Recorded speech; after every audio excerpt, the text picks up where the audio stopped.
Hello, everyone from YouTube and Rumble communities, and many thanks for your attention.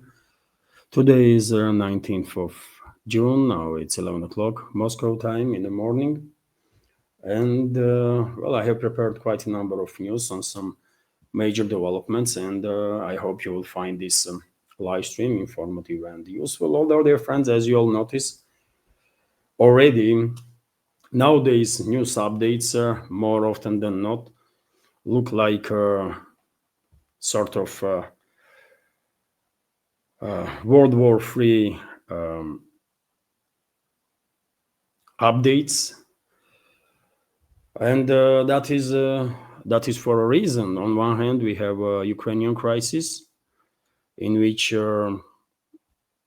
there is a US-led collective West that is 40 plus countries. On the other side, Russia and quite effectively rest of the world, or the vast majority of humanity. And also nowadays there is a extremely dangerous Middle Eastern crisis in which on one side there is Israel and US, and yet again 40 plus countries, one may argue, which is a collective West. So we are in a situation when quite effectively collective West, elites of the collective West are fighting the rest of the world or the humanity in large. That's why nowadays these news updates, as I said, more often than not look like chronicles of the World War III, beginning of the one, which is very unfortunate, but it is what it is. And today's update, by the way, not going to be any different. But you be the judge. I mean, let's start news segment, and we have this report from RIA Novosti that Israel stated that it has attacked two nuclear sites in Iran, in addition to all the other attacks on nuclear sites that was conducted previously. So the Israeli Air Force attacked an inactive nuclear reactor in Iraq and a nuclear facility in Natanz in Iran at night time. Israeli Defense Forces press service reported Iran confirmed this information and provide details of this attack to IAEA, International Atomic Energy Agency. On that a little bit late because we have some updates in regards to these strikes on nuclear facilities, which is a tremendous crime, obviously, that Israel is committing. But Iran, by the way, is not standing, not a bystander. Iran is retaliating. And for example, last evening, during the night and early this morning, there was Iranian limited retaliatory strikes on military and logistical infrastructure of the Kyiv regime in number of areas. And what we know for now is that, according to Iranian state media, missiles targeted the IDF cyber commander C-41 HQ and also IDF's military intelligence center in Gavyam near Tel Aviv. I guess some other areas were targeted also, and according to reports, Iran is beginning to deploy its latest variations of the ballistic missiles. I have several videos, by the way, for you with the consequences of strikes that Iran conducted on Israeli, as a retaliatory strike on Israeli military.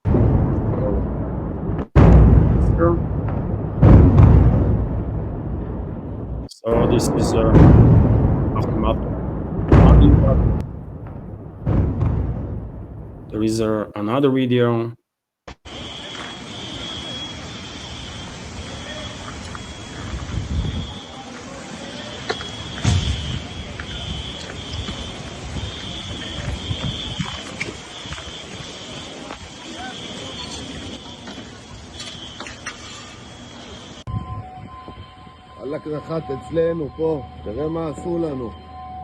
Another one.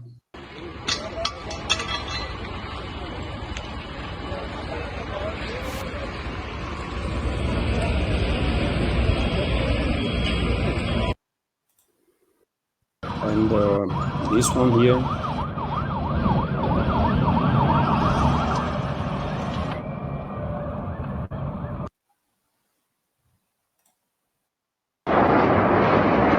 This is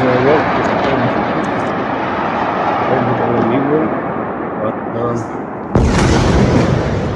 nevertheless, as you can see and hear, Iranian missiles did manage to go through these air defense missiles and strike target, and also explosions. And by the way, it's really a massive explosion and a huge shockwave. So yes, as I said, Iran is retaliating. Iran is retaliating, and with these limited strikes, achieving its main goal, I guess, which is to basically inflict enough damage on Israel so that Israeli leadership will consider to begin talks or the de-escalation. I don't think this will happen because more likely Israel and its NATO allies will continue their attacks on Iran. But Iran is trying. Iran is trying. According to reports, dear friends, Iran has sent a delegation to Oman yesterday. Also, reports are that tomorrow negotiations might take place between Iranian delegation and a number of European countries on the topic of Iran's nuclear program, on the topic of de-escalation. So Iran clearly demonstrates for many, many weeks, since the beginning of the talks between Iran and the US on nuclear program, which was used by US as a deception, by the way. We all know now about it. Many media outlets reported on that matter. So Iran is time and again demonstrates that it's, Tehran is ready for agreement to be reached. But, as I said many times before, Israeli leadership, Zionists, will not consider negotiations until they are forced to do so. And same can be said about globalists and the neocons. They want regional war. If Israel wants destruction of all its neighbors to dominate in the region, then neocons and globalists have a little different strategy. They also want destruction of Iran and the Middle East, but their reasoning is that they want to shut down navigation in the Persian Gulf and through Hormuz Strait, while provoking regional war there on sectarian and ethnic lines. And they want to basically target China by doing so. I spoke about it many times before. So therefore, I am skeptical of all these statements that West wants regime change. No, West don't want regime change. Israel might do, but not the West, because regime change will not allow them to shut down navigation in the Persian Gulf for a long period of time. And they want navigation to be cut there as long as possible. And the only way to achieve that is to create a military conflict on religious, on sectarian and ethnic lines between Israel and Iran, between Gulf states that are predominantly Sunni Muslim, and Iran, which is predominantly Shiite, between Arabs and the Persians, Azerbaijanis, Kurds, and so on. And unfortunately, this strategy of the Western ruling class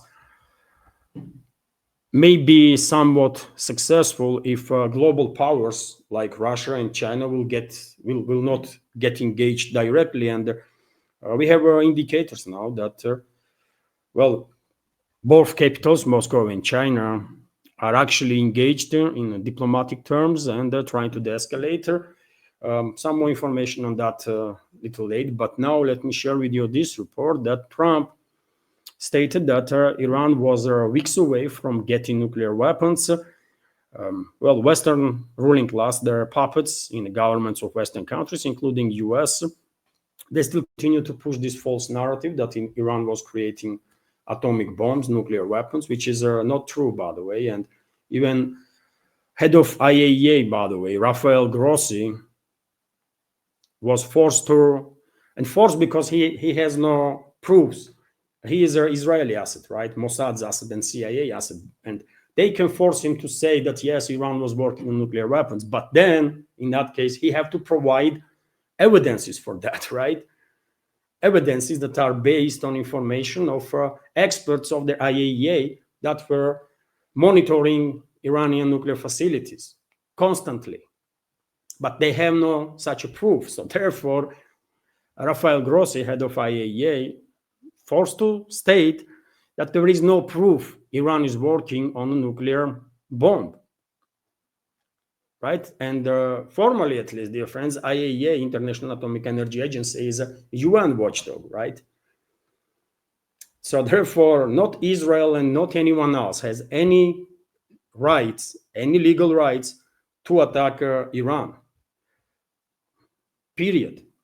But yet again, Trump already demonstrated that his asset, he's under heavy influence. Probably he's blackmailed by Israeli Mossad and Zionists, and he will do whatever he is told to do by them, right? And that's why he is believing Israeli intelligence, which is for last 30 years, claiming that Iran is 2 weeks away to build nuclear weapon. For last 30 years, by the way, Iran is always 2 weeks away or few weeks away to build the nuclear weapons, while US intelligence itself denies this claim, rejects this claim. And Tulsi Gabbard just recently, by the way, stated again that based on the information that US intelligence has, Iran is not working on nuclear weapons. But nevertheless, US leadership, which is absolutely controlled by Zionists and Israeli secret services, they are still pushing this false narrative. And unfortunately, it's only a matter of time when US will openly, directly begins to strike Iran. And that's going to be beginning of the end of US itself. Not the Iran, by the way, which as a civilization exists for thousands of years and will continue to exist. But US's involvement, direct open involvement in this war against Iran will definitely be a beginning of the end of US as a state and as we knew it. Just mark my word, dear friends. That's exactly what's going to happen. Meanwhile, dear friends, TASS News Agency is reporting here that radioactive pollution was detected at Iran's Natanz facility. But yet again, no threats, according to Grossi, by the way. Since the beginning of this crisis in the Middle East, I was focusing on the topic of nuclear facilities, on radiation, in every single update, right? And finally, we are at the point when IAEA is acknowledging that these strikes, these criminal actions of the Israel, attacks on civilian nuclear facilities of Iran has created a radioactive hazard, as it was expected. But Grossi still denies that there is a radioactive pollution in large, which is crazy, isn't it? As I said in previous updates, if you have detected increase in radiation levels on nuclear facilities, that means there is already pollution. That means as a result of explosions, these radioactive particles already being taken by wind, God knows in which direction, right? So once you have, these nuclear facilities, their safety was breached, from very first second there, you have a radioactive pollution. It's just logic, by the way. You don't have to be a nuclear scientist to, yes, understand this. But nevertheless, this topic is being kind of tabooed for now.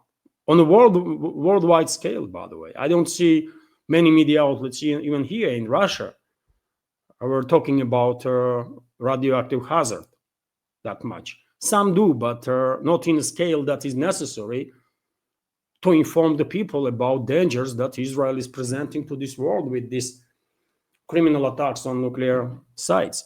So radiation levels that exceeded the norm were detected inside the protective perimeter at Iran's Natanz nuclear facility, but their incident poses no threat to the population or environment. Director General of the International Atomic Energy Agency, IAEA, Rafael Grossi, stated, and yet again, you be the judge, by the way, how adequate this statement of Grossi is, when he is on one hand acknowledging that, safety of nuclear facilities were breached, and there is a increase in radiation, and at the same time he is saying that there is no danger for environment or for the people. I mean, what the hell is going on here? And no one is challenging these psychos, Bob. Unfortunately, no one is challenging these psychopaths. Meanwhile, Trump continues to act as some gangster or tough guy, and yesterday issued yet another final, as we call it, ultimatum to Iran. Okay, we already know, by the way, how Iran responded on the first ultimatum from day before yesterday. Supreme Leader of Iran stated that Iranian people will never ever surrender to enemies, and that's it. A quite understandable statement from Tehran. Still, Trump is threatening, issuing ultimatums, as if anybody cares, really. As if anybody really cares, man, what Trump has to say. It's all about plans that neocons, Zionists, Israeli secret services, and globalists have. Trump already proved that he is a puppet in their hand. That's it, right? And according to media, for example, Bloomberg media outlet, US is preparing to strike Iran in the coming days, as I was expecting and as I was predicting. So high-ranking US officials are preparing for the possibility of strikes on Iran in the coming days. Bloomberg reports, citing sources. Some of the agency's interlocutors indicated that the strike could take place over the weekend. According to one of the sources, the heads of some federal agencies have also begun preparing for the attack. And as I said, by the way, US will get engaged openly in this war against Iran. And one should keep in mind that the US is already engaged, but they are still denying that. But once US will get engaged openly, Iran will have every legal rights to retaliate, and Iran will retaliate, by the way, in a massive scale.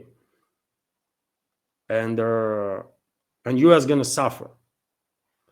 US gonna suffer big time, and I think her open involvement of US in this war, as I already said, is going to be beginning of the end of United States as we knew it. And Bloomberg is reporting that it might take another several days before US will get involved openly, because US is bringing more and more military assets towards the region. And for example, yesterday CNN reported that USS Gerald Ford aircraft carrier strike group is set to deploy to Europe next week, positioning it near the Middle East. This will place a third US aircraft carrier within reach of the ongoing conflict between Israel and Iran, according to US official and two other sources familiar with the deployment. And yet again, dear friends, I predicted this, isn't it?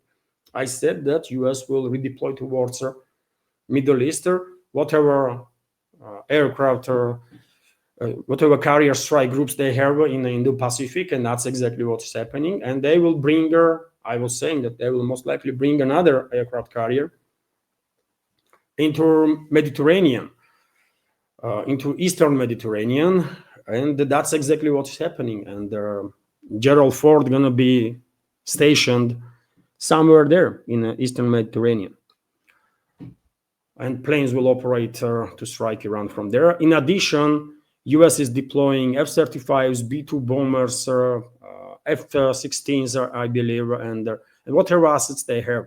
Nothing to be said about refueling tankers, aerial tankers that are in dozens being deployed towards the Middle East in recent days. And by the way, if anybody still doubts outcome of this war, let me tell you that US already lost it even before officially acknowledging its involvement.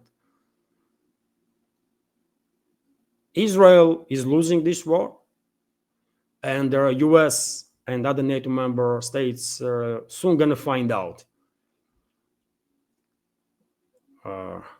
hard way what is it to fight the rest of the humanity. Because Iran is not alone.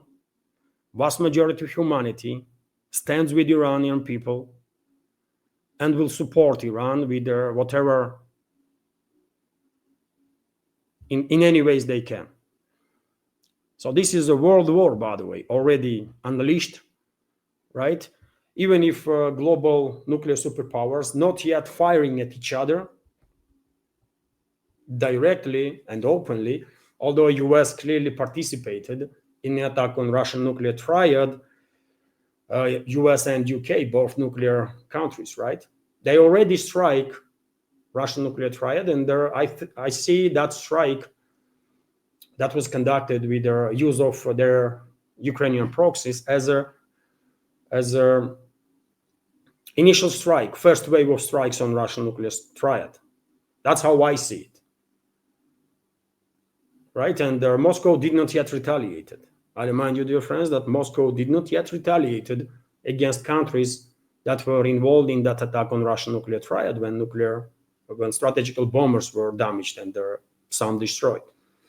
Moscow will retaliate for sure, in kind, on time of its choosing, right?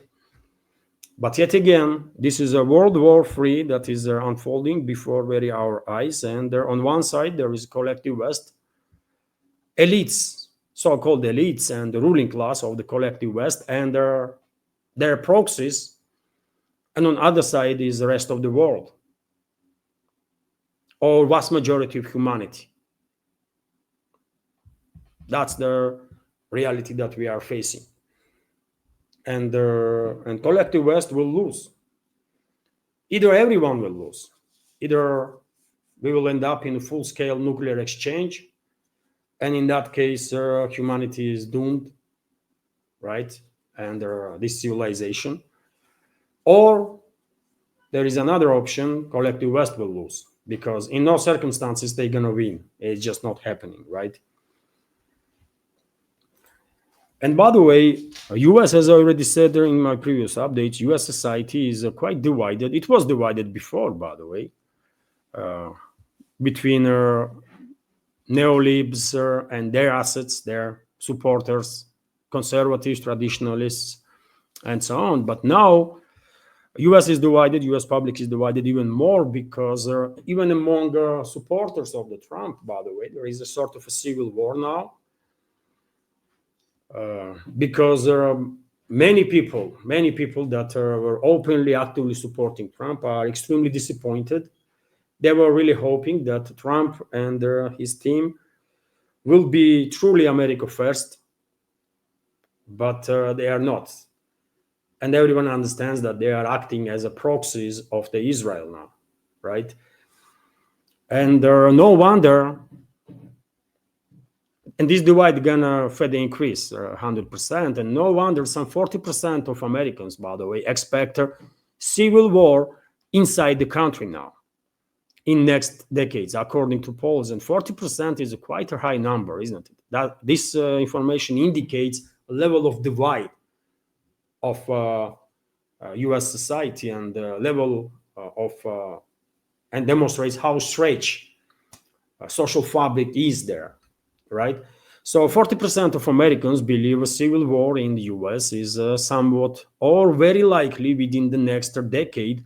New YouGov poll released on Tuesday suggests. So I think this information is also something that we should pay attention to, because, as I said, very day that US will openly get engaged with in this war against Iran, we can count as a day when day of beginning of the end of United States as we knew it. And that includes disintegration of US and the Civil War too. That's my reading of the big picture, by the way. TASS news agency, meanwhile, is reporting that Iran is considering all options in response to possible US intervention in their conflict. And this was stated, by the way, by Abbas Araghchi, foreign minister of Iran, who is going to be in Europe, I believe, tomorrow to conduct some talks with a number of European states. Yet again, I can understand why Iranian leadership is still trying to find ways to de-escalate the situation, because they never wanted this war to begin with, right? They've been attacked. But I'm sorry to say, but they're going to fail in this attempt to reach some diplomatic resolution for this crisis, because neither Zionists and their assets in Israel, neither neocons in US or the globalists that are mainly in charge of Europe gonna accept the escalation. Exactly opposite will happen, and as I already said, they will try to bring in on this phase of this escalation not just US but other NATO member states also, and on the next phase of this war against Iran, globalists and neocons in US will use whatever influence they have on the Gulf states and other regional countries so that they will attack Iran also. And that way, globalists, Western ruling class, hopes to generate military conflict that will last long enough. And therefore, navigation in the Persian Gulf and through Hormuz Strait will be shut down long enough to really achieve some significant hit or damage on the Chinese economy. Because if Israelis are focused on destruction of neighboring countries so that they will manage to dominate, they will continue their domination in the region, US political class, US elites, neocons, and whoever are in charge there, and also globalists, they are focused on China. Their main target is China and Russia, by the way. And they will try, and I'm afraid they might succeed, to provoke this war in the region between the neighbors, when not just Israel is engaged, but also Saudi Arabia, UAE, Qatar, Bahrain, potentially Turkey. And that will create this war on sectarian and ethnic lines that usually are most long-lasting, because once you provoke such a war, then hate will overtake common sense, and that kind of conflicts are very difficult to stop. Yeah, let's see. By the way, I have already spoke about this many times. Hopefully, Moscow and Beijing will try to influence the situation and will not allow globalists to achieve their goals, but they have to be very active and very persuasive. I mean, Moscow and Beijing. And let's see what's going to happen. Meanwhile, we have this report that Trump claimed yesterday that he spoke with Putin the day before, which is a lie, by the way. Yet another lie from Trump. I believe press spokesman of the Russian president was asked about the statement of Trump that he had a phone conversation with the Russian president, and Kremlin reacted that Trump was exaggerating or something like that, right? Kremlin did not say that directly that Trump was lying, but there was no phone conversation, by the way, between two presidents the day before yesterday. There was none. Trump was just lying. There was a phone conversation. Last time they had a phone conversation was like a week ago or something, but definitely not the day before yesterday. But a phone conversation that really happened is a phone conversation between Russian President Vladimir Putin and their UAE leader and their sides discussed Iran-Israeli conflict. So Russian President Vladimir Putin has spoken with his counterpart from the United Arab Emirates about the worsening situation in the Middle East, according to Kremlin.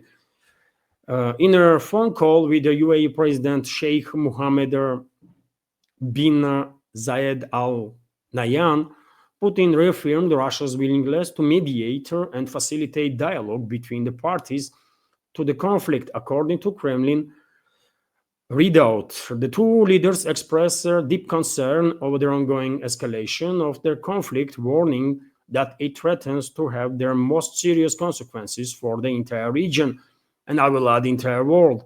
The statement added that both sides stressed their urgent need to halt their hostilities and step up political and diplomatic efforts to resolve their contentious issues, including those related to Iran nuclear program. So, as I said, dear friends, Moscow and Beijing, it is in strategical interests of these two countries and many other countries in this world, or to majority of countries in this world, to not allow the Western world and Israel, or collective West, to provoke regional war in the Middle East.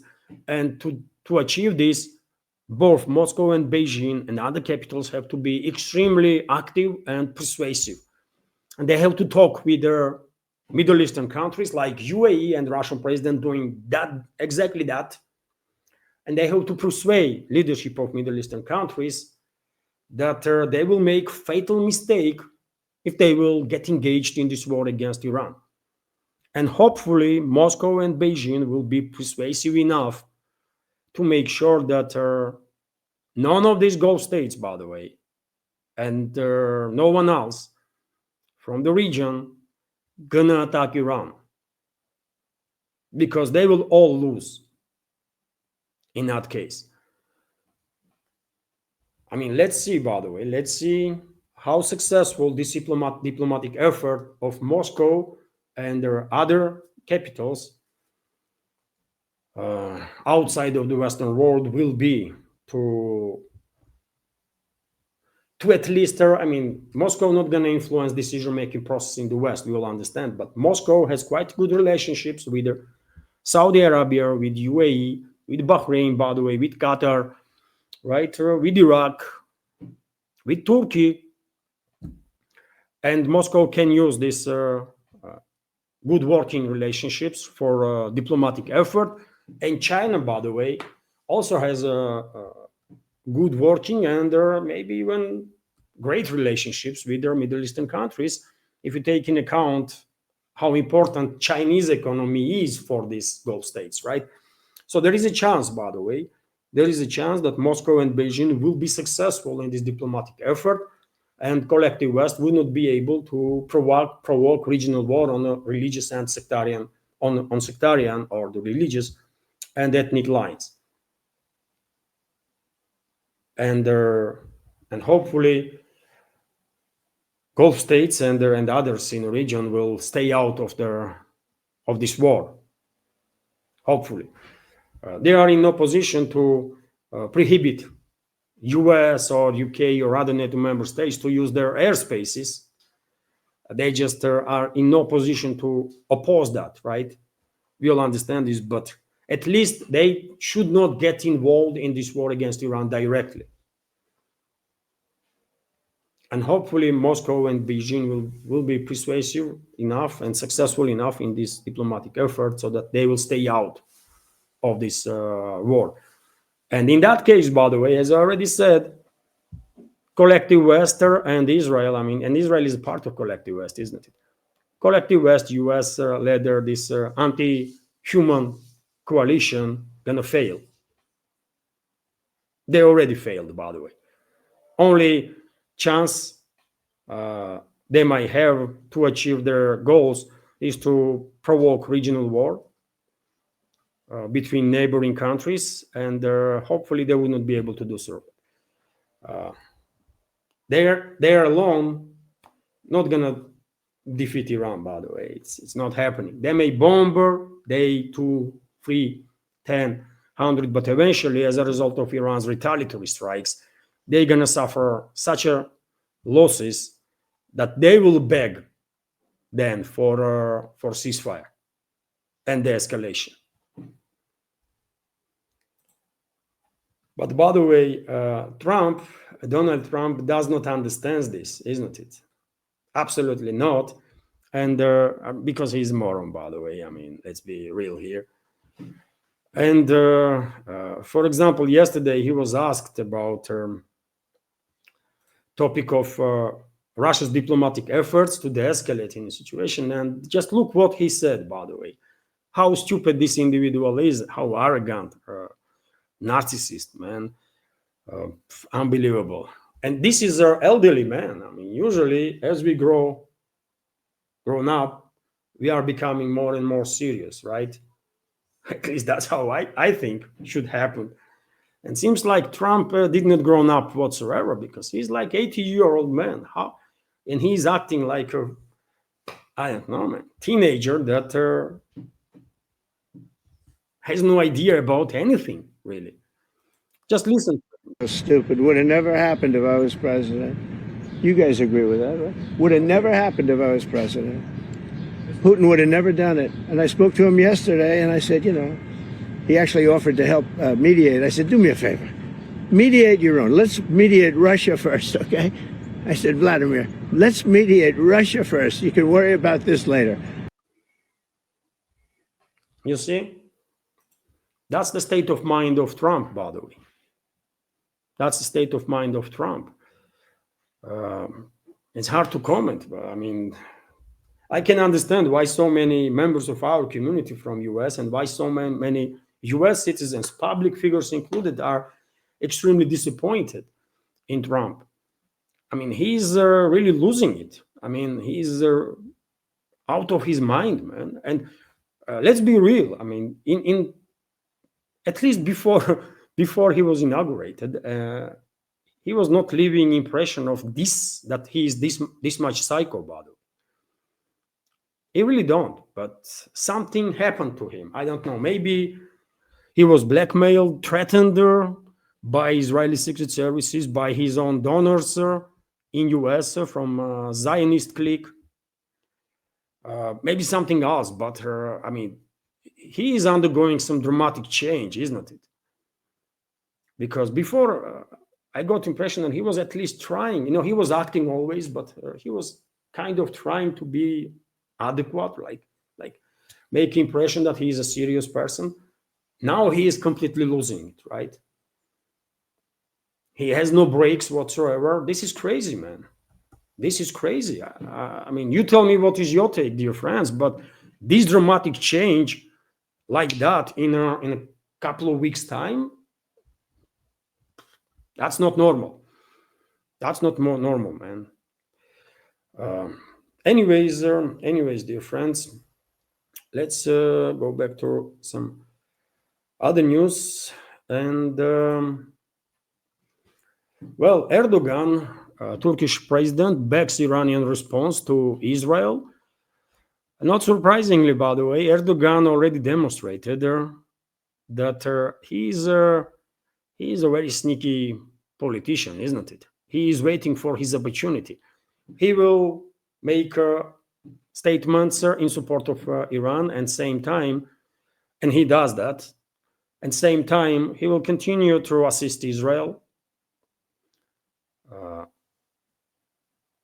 Not officially, obviously, but he will continue to assist Israel. And he will wait. He will wait. And by the way, when collective West will lose this conflict, and with collective West, Israel also, no one should be surprised if Turkey will move its troops, if Turkey will at that point really escalate with Israel, and will move its troops through Syria into Israel, by the way. Turkey already has control over the Syria, right? Vast majority of the territory there. And the regime in Damascus is a Turkish proxy. So that's what is going to happen, in my opinion. Erdogan will play both sides for now. And when inevitably collective West will lose, he will move in. He will escalate rhetoric against Israel, and he might move Turkish troops through Syria into Israel and then claim that he has liberated Jerusalem, by the way. You know? And he, I believe, has such ambitions, by the way, and his inner circle. They do have such ambitions. So one should pay attention to moves that Erdogan is making. But for now, we have this statement: Iran has legitimate right to respond to Israel's attacks. Turkish President Recep Tayyip Erdogan has said, accusing West Jerusalem of engaging in a banditry and state terrorism. He also compared Israeli Prime Minister Benjamin Netanyahu to Adolf Hitler. Israel began, we have a quote from here. It is entirely natural, legitimate, and lawful for Iran to defend itself against Israel's banditry and state terrorism, Erdogan stated on Wednesday during the parliamentary group meeting in Ankara, capital of Turkey. The Turkish president strongly criticized Israel's leadership for its acts of aggression, claiming that Netanyahu has long surpassed their tyrant Hitler in the crime of genocide. He also condemned the global inaction of Israel's aggression in Gaza, seen by the UN Rights Committee as a characteristic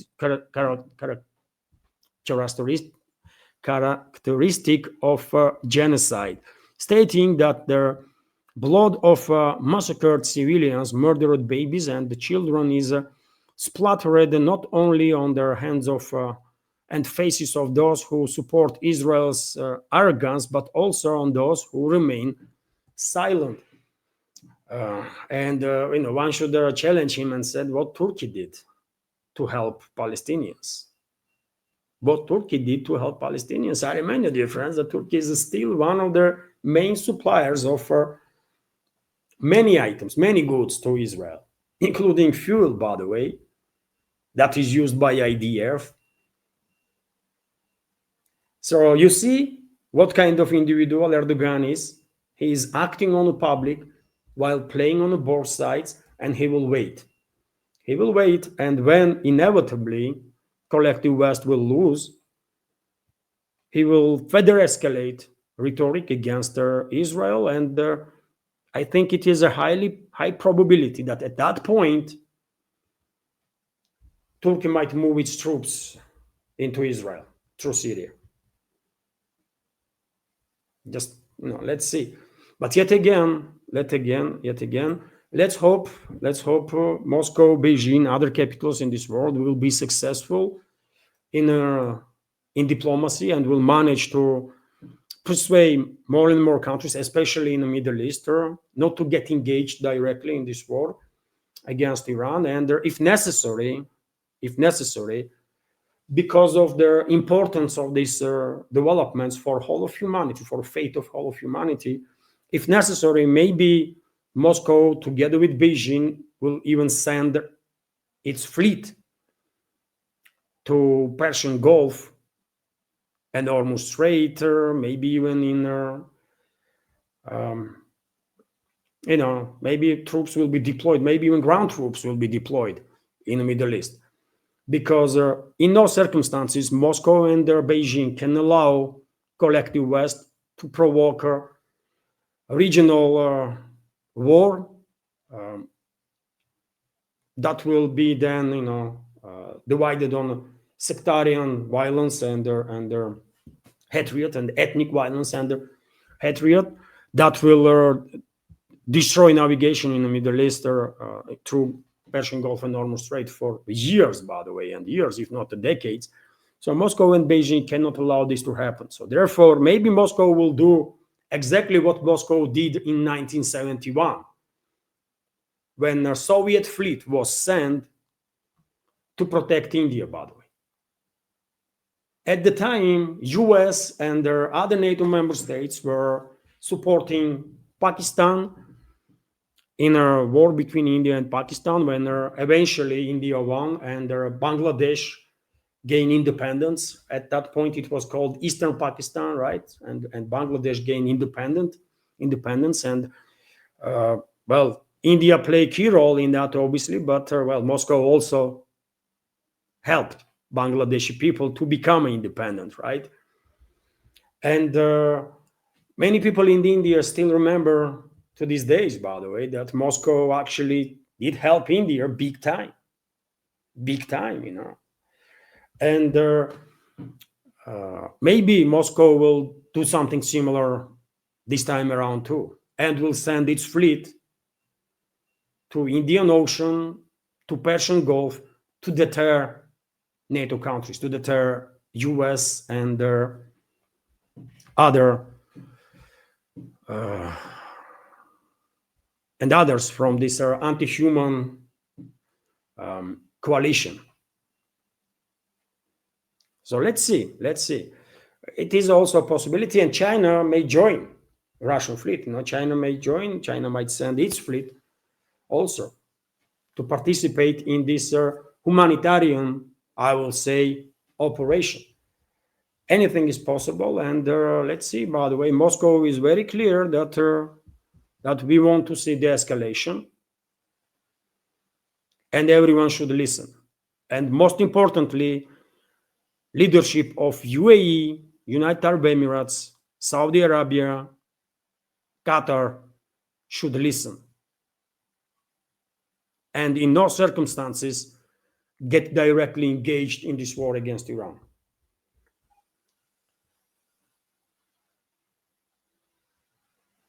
So, dear friends, let me right now check also several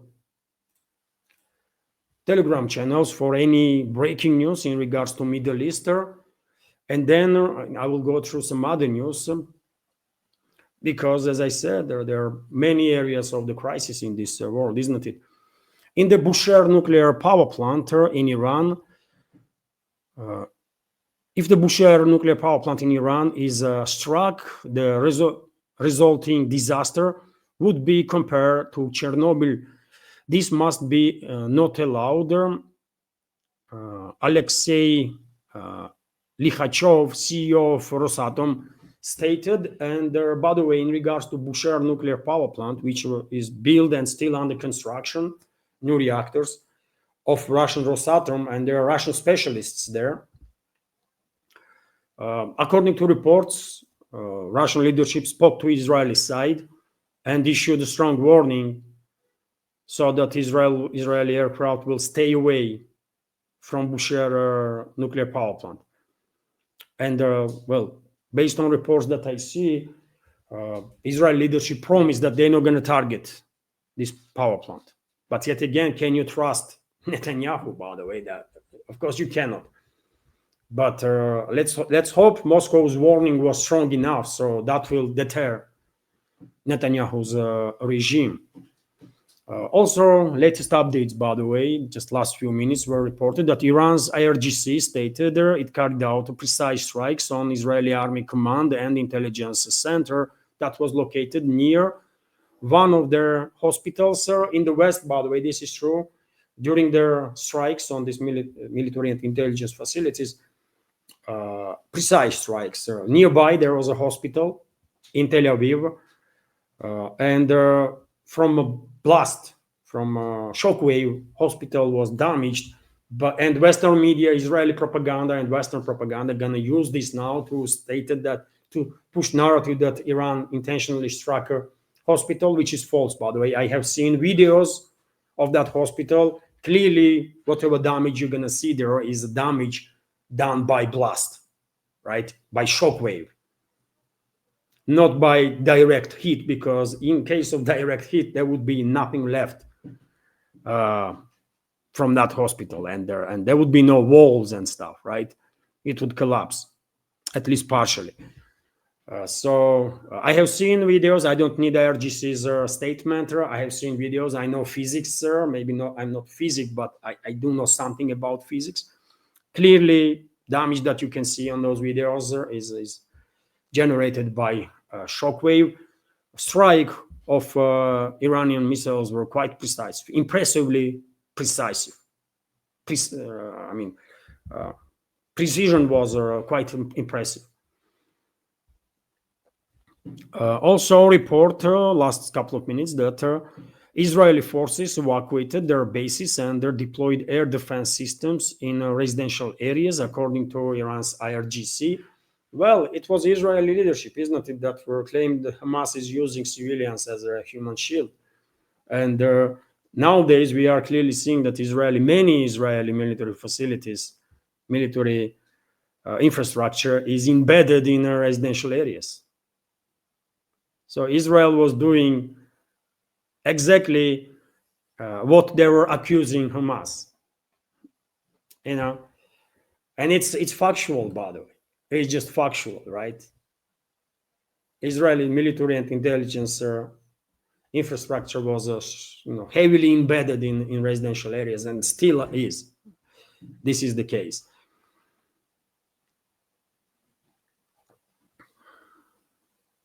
Also, during this morning strike that Iran conducted, the retaliatory strike, the stock exchange building in Tel Aviv sustained a serious damage, which was right next to a military target, by the way. And the shockwave damaged that building also. But I have seen videos. It sustained some damage, but I don't think this damage is structural. Some windows were collapsed. It was a glass facade, and this glass was shattered. But building itself didn't sustain the structural damage, so I guess it will continue to stand. And well, that is for latest reports on Middle Eastern matters. If any breaking news, of course, I will do even additional live stream, by the way,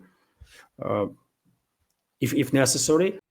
Hello everyone, I hope you find informative and useful this short clip from main news update, and if so, please click that like button and leave some commentary just about anything. It might help to deal with the algorithm and reach wider audience. And if you like my work in general and want to support to save this media project, you can assist through several ways.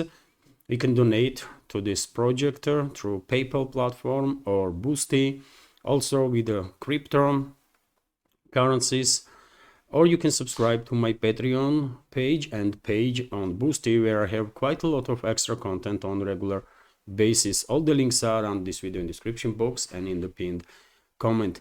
And of course, many thanks to everyone who already helped and continues to support. Thank you.